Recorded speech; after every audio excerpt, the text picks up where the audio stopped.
હવે આપણે ત્રિકોણમિતીય વિધેયમાં સૌથી જે પ્રથમ વિધેય છે સાઇન વિધેય એના વિશે આપણે અભ્યાસ કરવાનો છે. એનો પ્રદેશ, વિસ્તાર, એના શૂન્યનો ગણ અને એનો ગ્રાફ કેવી રીતે આવતો હોય છે એનો આપણે અભ્યાસ કરશું આજે. તો સૌથી પ્રથમ મિત્રો જો અહીંયા તમારી સમક્ષ એક કોષ્ટક રજૂ કરેલું છે. અહીંયા થીટા છે. થીટાની કિંમત 0, π/4, π/2, π, 3π/2 અને 2π આટલી કિંમતો લખેલી છે. હવે આપણને ખબર છે કે ત્રિકોણમિતીય જે ફંક્શન છે sin cos tan cot એનું જે કોષ્ટક છે એમાં આપણે અમુક વેલ્યુ લીધેલી છે 0, π/3, π/6, π/4, π/2 આવી અમુક કિંમતો છે. એમાંથી આપણે અમુક કિંમતો લીધેલી છે. એના સિવાયની 3π/2 એ કોષ્ટકની અંદર છે નહીં, પરંતુ એની કિંમત કઈ રીતે મળે એ મિત્રો આપણે શીખેલા છીએ અગાઉ. જે યુનિટ સર્કલ જ્યારે આપણે ભણ્યા હતા ત્યારે એની અંદર આપણે કીધું હતું કે કોઈ પણ ફંક્શન છે એની કિંમત બીજા કોઈ ચરણમાં હોય તો કઈ રીતે મેળવાય. તો આપણે સૌથી પ્રથમ એ એક સમજી લઈએ કે અહીંયા આપણને બધાની વેલ્યુ ખબર છે કે 0 ની કિંમત 0 થાય, sin 0 0, sin π/4 1/√2, sin π/2 1, sin π 0 થાય, sin 3π/2 -1 થાય, sin 2π 0 થાય. પરંતુ sin 3π/2 એ કઈ રીતે -1 આવે એ આપણે એક ઉદાહરણથી સમજી લઈએ કે sin 3π/2 આપણી પાસે છે મિત્રો. હવે આપણે sin 3π/2 એને આપણે કન્વર્ટ કરશું sin π પ્લસ π/2. જો મિત્રો આ sin π પ્લસ π/2, હવે આપણે આને સાદુરૂપ આપશું તો 2π પ્લસ π/2 એટલે 3π/2 થશે. એટલે હવે જો અહીંયા આ π છે અને અહીંયા π/2 છે તો આપણે જે યાર એકમ વર્તુળ ભણ્યા હતા ત્યારે મિત્રો તમને કીધું હતું કે એકમ વર્તુળની અંદર આ જગ્યા ઉપર π આવશે અને π પ્લસ એટલે નીચેની સાઈડ આવી રીતે ફરવાનું થશે, આમ આવશું એટલે π પ્લસ થશે. એટલે આપણને મળશે ત્રીજું ચરણ. હવે અહીંયા પહેલા તો sin π પ્લસ થીટા છે તો આપણને ખબર છે કે જ્યારે π હોય ત્યારે વિધેય બદલાય નહીં, એટલે અહીંયા sin છે તો sin જ આવશે અને π/2 છે તો આપણે π/2 એમ નામ લખી નાખશું. sin π/2 મળી ગયો આપણને. પરંતુ હવે માઇનસ છે કે પ્લસ છે એ હવે આપણે ચેક કરશું. π પ્લસ છે એટલે આપણે એન્ટી ક્લોકવાઇઝ આવશું તો અહીંયા આની બાજુ આવશું એટલે અહીંયા ત્રીજું ચરણ આપણને મળશે. તો ત્રીજું ચરણ છે એની અંદર sin છે નેગેટિવ છે, sin છે ફક્ત પહેલું અને બીજું બે ચરણમાં જ પ્લસ છે એટલે અહીંયા માઇનસ નિશાની આવશે, -sin π/2 આ જવાબમાં આવશે.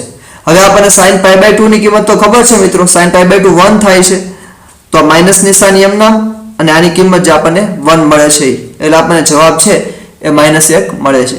તો આવી રીતે π પ્લસ π/2 કરી હવે આની જગ્યાએ કદાચ cos આપેલું હોય તો આપણે cos માટે ચેક કરીએ અને cos ત્રીજા ચરણમાં શું છે એ આપણે જોઈ લઈએ તો આ કિંમત આવી રીતે આપણે મેળવી શકીએ. હવે મિત્રો આપણે સૌથી પહેલા જે આપણને કિંમતો મળેલી છે એના ઉપરથી એના પોઈન્ટ બનાવી. દાખલા તરીકે સંબંધના સ્વરૂપમાં આપણે લખીએ r બરાબર, જો અહીંયા 0 છે તો આપણને એની સાથે કિંમત 0 જ મળે છે એટલે કે sin 0 0 થાય છે. એના પછી sin π/4 તો π/4 જ્યારે છે ત્યારે આપણને કિંમત મળે છે 1/√2. એવી જ રીતે π/2 જ્યારે હોય છે ત્યારે આપણને કિંમત મળે છે 1. π પાસે કિંમત મળે છે 0, 3π/2 પાસે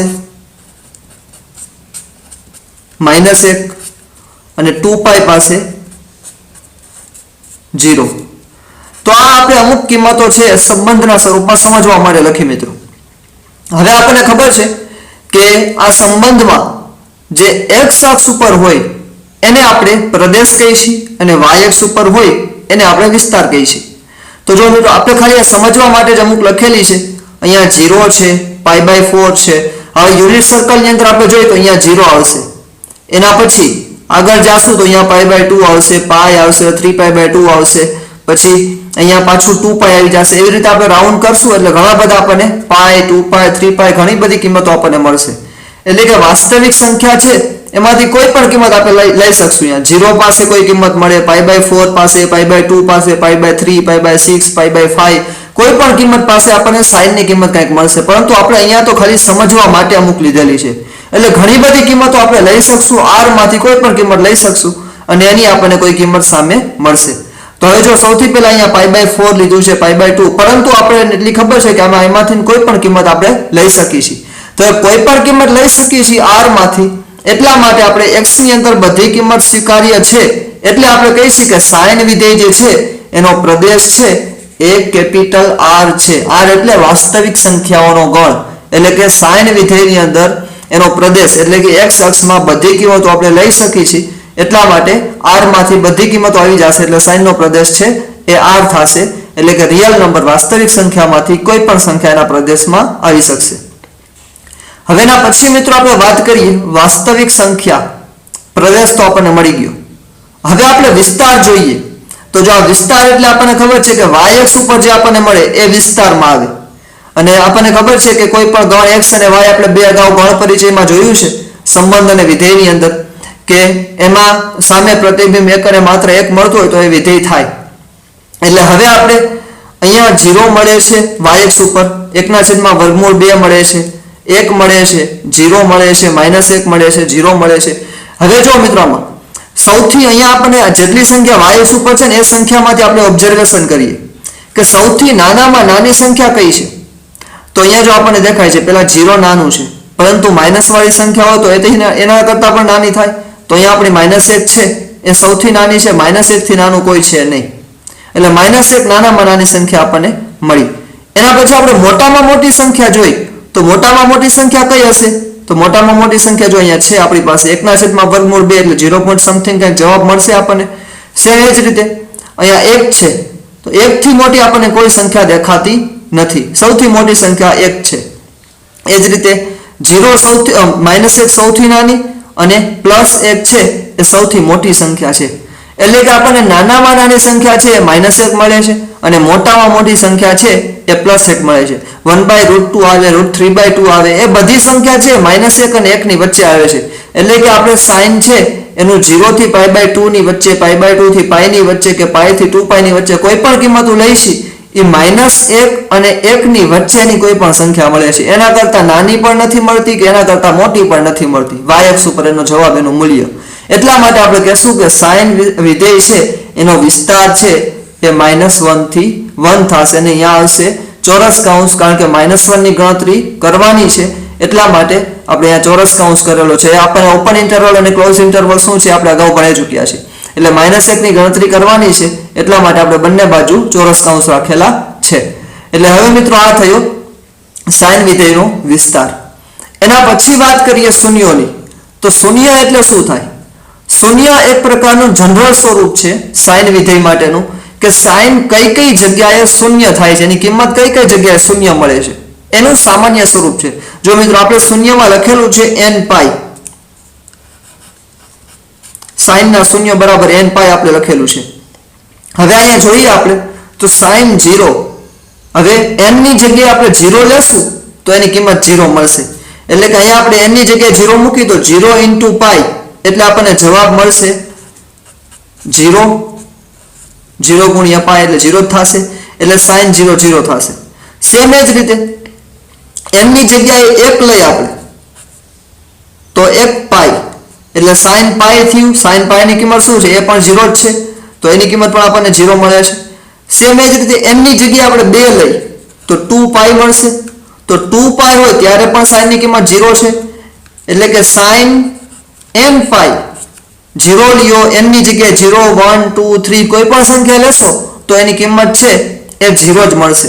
સેમ એ જ રીતે તમે માઇનસ લેશો sin of -1 તો હવે માઇનસ લેશો તો પણ 0 મળશે, કારણ કે sin છે sin of -θ બરાબર -sin θ એની ફોર્મ્યુલા છે. એટલે sin ની અંદર θ ની જગ્યાએ તમે માઇનસમાં લેશો કે પ્લસમાં લેશો કોઈ પણ કિંમત લેશો તો એનો જવાબ છે એ હંમેશા તમને 0 મળશે n π ના સ્વરૂપમાં. એટલે sin ના શૂન્ય છે એ n π થશે, જે આપણે સૂત્ર તરીકે યાદ રાખવાનું છે. તો મિત્રો હવે અહીંયા આપણે sin નો ગ્રાફ કેવો મળે છે એ આપણે જોવાનું છે. એના માટે તમારે બસ ખાલી આ પોઈન્ટ યાદ રાખવાના છે આપણે સમજવા માટે પોઈન્ટ લીધા છે, તમે આના સિવાયના કોઈ પણ પોઈન્ટ લઈ શકો. અહીંયા આપણે 0 π/4 π/2 લીધું છે, એની જગ્યાએ તમને ઈચ્છા પડે તો કોઈ પણ પોઈન્ટ લઈ શકશો અને એ પોઈન્ટ છે એને આપણે ગ્રાફની અંદર મૂકી દેશું અને પછી આપણને ખબર પડશે કે સાઇન વિધેય છે એનો આલેખ આપણને કેવો મળે છે. તો સૌથી પહેલા અહીંયા જે x અક્ષ ઉપર મળે છે 0 π/4 π/2 π 3π/2 2π, આ બધી વસ્તુ જે x અક્ષની છે એને આપણે x અક્ષ ઉપર લખશું. x અક્ષની ધન દિશામાં 0, પછી π 2π 3π, વચ્ચે જે આવે π છે તો એની વચ્ચે π/0 અને π ની વચમાં π/2 આવશે. તો એ બધી વસ્તુ આપણે ગ્રાફમાં સમજીશું. સેમ એની કિંમત જે મળે છે 0 1/2 -1 એ બધી y અક્ષ ઉપર આવશે. તો આવી રીતે આ પોઈન્ટ આપણને જે મળેલા છે એ પોઈન્ટને આપણે ગ્રાફની અંદર મૂકશું અને પછી આપણે એનો ગ્રાફ કેવો મળે છે એ આપણે જોઈ શકશું. તો હવે મિત્રો આપણે સાઇન વિધેયનો ગ્રાફ કેવો આવે છે એને જોવાનું છે. ચાલો મિત્રો, તો અહીંયા આપણી પાસે sin x એનો ગ્રાફ રજૂ કરેલો છે. સૌથી પહેલા તો આપણે વિધેય જે છે ત્રિકોણમિતિય એને અક્ષની અંદર કઈ રીતે રજૂ કરવામાં આવે છે એના વિશે આપણે જોઈએ. તો સૌથી પહેલા તો આપણું ઉગમ બિંદુ જે 0 0 હોય છે આપણને ખબર છે, આ આપણી x અક્ષ છે અને આ આપણી y અક્ષ છે. આ x અક્ષની ધન દિશા છે, આ x અક્ષની ઋણ દિશા છે, આ y અક્ષની ધન દિશા છે, આ y અક્ષની ઋણ દિશા છે. આ નોર્મલી આપણને બધાને ખબર જ છે. હવે અગાઉ આપણે જ્યારે 2 ડાયમેન્શનની અંદર જ્યારે ગ્રાફ જોતા હતા તો એમાં x અક્ષની ધન દિશામાં પણ 1 2 3 4 5 6 એવી રીતે સંખ્યા લખતા હતા અને ઋણ દિશામાં -1 -2 એવી સંખ્યાઓ લખતા હતા. પરંતુ હવે મિત્રો આપણે x અક્ષની જે ધન દિશા છે એની અંદર ત્રિકોણમિતિય વિધેયના ખૂણાઓને રજૂ કરીશું. એટલે કે જે આપણે અગાઉ જે માપ જોતા હતા કે π, π/6, π/4, π/2, π/3 આવી જે આપણી પાસે વેલ્યુ છે, જે આપણી પાસે ખૂણાઓ છે એ અલગ અલગ પ્રકારના બધા જ ખૂણાઓ છે એની રજૂઆત આપણે x અક્ષ ઉપર કરશું અને y અક્ષ ઉપર એનું મૂલ્ય, દાખલા તરીકે sin 0 છે તો sin 0 ની કિંમત શું મળે છે, sin π/2 ની કિંમત શું મળે છે, sin π/3 ની કિંમત શું મળે છે. તો એ કિંમત છે એ સંખ્યાના સ્વરૂપમાં હશે. 1 2 3 4 કોઈ પણ કિંમત જે આપણને મળતી હોય છે એ સંખ્યાના સ્વરૂપમાં હોય છે. તો એને આપણે y અક્ષ ઉપર દર્શાવી છીએ. તો આ x અક્ષ ઉપર અને y અક્ષ ઉપર શું દર્શાવી એના વિશે આપણે ચર્ચા કરી. હવે મિત્રો સૌથી પહેલા જો અહીંયા 0 છે, આપણે x અક્ષની પહેલા વાત કરીએ તો સૌથી પહેલા 0 છે, એના પછી છે π, જેવી રીતે આપણે 0 1 2 3 4 એવી રીતે લખતા હતા. તો જો મિત્રો અહીંયા છે હવે 0 પછી π પછી આવશે 2π, 2π પછી આવશે 3π, 4π, 6π, 7π, 8π એવી રીતે આગળ અનંત સુધી ચાલ્યું જશે. સેમ એ જ રીતે x અક્ષની ઋણ દિશા, તો અહીંયા જો -π દેખાય છે મિત્રો, એના પછી આવશે -2π, આગળ જશું એટલે -3π આવશે, -4π આવશે, -6π, 7π એ રીતે આગળ ને આગળ ચાલ્યું જશે. હવે મિત્રો આપણી પાસે પાઈના સ્વરૂપમાં જો અહીંયા 0 થી π એના વચ્ચેની ઘણી બધી કિંમતો આવી શકે. આપણે સમજવા માટે ખાલી આટલો ભાગ લીધેલો છે. જો π છે તો π ના અડધા શું થશે, π/2 થશે. તો જો 2π/4 એટલે π/2 થાય ને, ભાગ ઉડી જશે એટલે. સેમ એ જ રીતે 2π/2 ના અડધા π/4 થશે.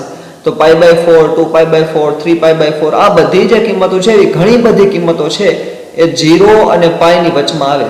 પરંતુ આપણે ગ્રાફને એકદમ નાનો બનાવીએ છીએ સમજવા માટે. બધી કિંમતો વચમાં આપણે લેતા નથી. આપણે ખરેખર તો ત્રિકોણમિતિય જે આપણે જે કોષ્ટક પાકું કરેલું છે એમાં પણ 4-5 વેલ્યુઝ આપણે યાદ રાખેલી છે. π/6, π/4, π/2 આવી અમુક વેલ્યુઝ યાદ રાખેલી છે. તો આપણે સમજવા માટે ખાલી અમુક વેલ્યુ અહીંયા લીધેલી છે 0 થી π ની વચ્ચે, π/4, 2π/4 અને 3π/4. સેમ જ રીતે π અને 2π ની વચમાં પણ આપણે 3 વેલ્યુ લીધેલી છે. 2π અને 3π ની વચ્ચે પણ અમુક વેલ્યુઓ હોય છે. તો આ મિત્રો વેલ્યુ થઈ. હવે સૌથી પહેલા આપણે જોઈએ તો આપણે અગાઉ જોયું કે sin 0 એની કિંમત છે 0, એટલે કે sin ની 0 પાસે કિંમત 0 છે, sin 0 નું મૂલ્ય 0 છે. તો જો અહીંયા મિત્રો 0 પાસે 0 જ છે, આ પોઈન્ટ થશે.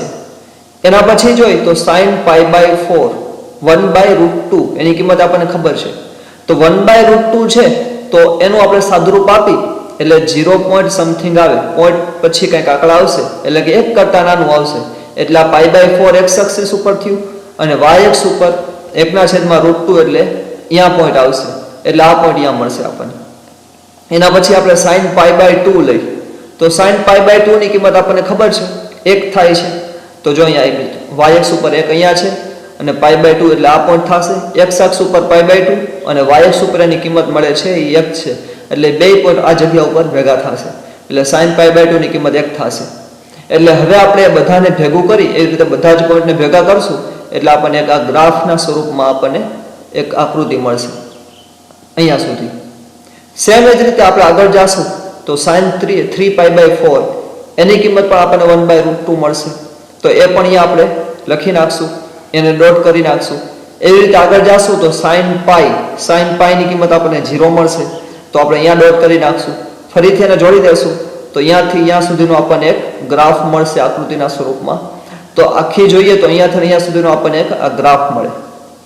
સેમ એવી રીતે પાઈ પછી આપણે આગળ જાશું તો હવે આપણે જો અહીંયા 6π/4 એટલે શું થશે 3π/2. તો 3π/2 ની કિંમત આપણે મેળવેલી છે. 3π/2 ની કિંમત આપણને -1 મળે છે. તો જો નીચે y અક્ષ છે તો y અક્ષમાં -1 તો -1 અને આ 3π/2 એની કિંમત આપણને -1 મળે છે. અહીંયા -1/√2 મળતું હશે તો એ બધી કિંમતો છે આપણે માઇનસના સ્વરૂપમાં દર્શાવીએ એટલે ગ્રાફ આપણને નીચે મળશે. અહીંયા નીચે આવી રીતે ગ્રાફ મળશે.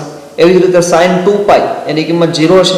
sin π 2π 3π 4π બધી કિંમત જે છે આપણને 0 મળે છે. તો એને આપણે ફરીથી અહીંયા ડોટ દર્શાવશું તો આપણને ગ્રાફ છે એ આવી રીતે વક્રના સ્વરૂપમાં મળે છે. તો આ જે ગ્રાફ છે એ sin નો ગ્રાફ થયો મિત્રો. આ આપણે 0 થી π થી 2π એના માટે આપણે ગ્રાફ જોયું. અહીંયા સૌથી મોટી કિંમત આપણને શું મળે છે મિત્રો 1 મળે છે અને સૌથી નાની કિંમત છે -1 મળે છે એટલે a નો વિસ્તાર થશે. જો આપણને વિસ્તાર ખબર છે કે y અક્ષ ઉપરથી આપણે મેળવી છે તો સૌથી મોટી કિંમત છે એ +1 મળે છે અને સૌથી નાની કિંમત છે -1 મળે છે. તો -1 અને +1 ની વચ્ચે એ જે કિંમતો મળે છે એ બધી છે એ sin નો વિસ્તાર ગણાશે. તો હવે મિત્રો આ x અક્ષની ધન દિશા માટે આપણે જોયું. સેમ એ જ રીતે આપણને x અક્ષની ઋણ દિશાની અંદર જો આપણે પેલા π/4 લીધું હતું તો અહીંયા -π/4 આવે ઋણ દિશામાં, -2π/4 -3π/4 -π -5π/4 6π/4 7π/4 -2π આ બધી કિંમતો આવશે. હવે એ બધી કિંમતો છે એટલે કે હવે આપણે sin of -θ હવે આપણને ખબર છે મિત્રો કે sin છે એ આપણી sin of -θ બરાબર -sin θ થાય છે કારણ કે sin છે એ ઓડ ફંક્શન છે. તો હવે sin ની કિંમત છે sin of -θ બરાબર -sin θ. એવી રીતે આપણે sin of -π/4 ની કિંમત મેળવીશું તો આપણને -1/√2 મળશે. sin of -π/2 મેળવશું તો એ આપણને -1 મળશે.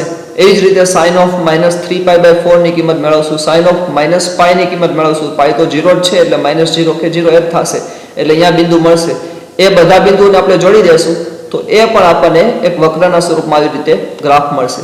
સેમ એ જ રીતે બીજા એના પછીના પોઈન્ટને જોડશું તો આપણને ગ્રાફ મળશે. એટલે કે sin છે એનો આ એક ગ્રાફ મળ્યો આપણને. sin ના જે બિંદુઓ છે એ બધા બિંદુઓને જોડી દઈ એટલે આપણે આવી રીતે ગ્રાફ છે એ મેળવી શકાય. તો આ થયો મિત્રો sin x એનો ગ્રાફ.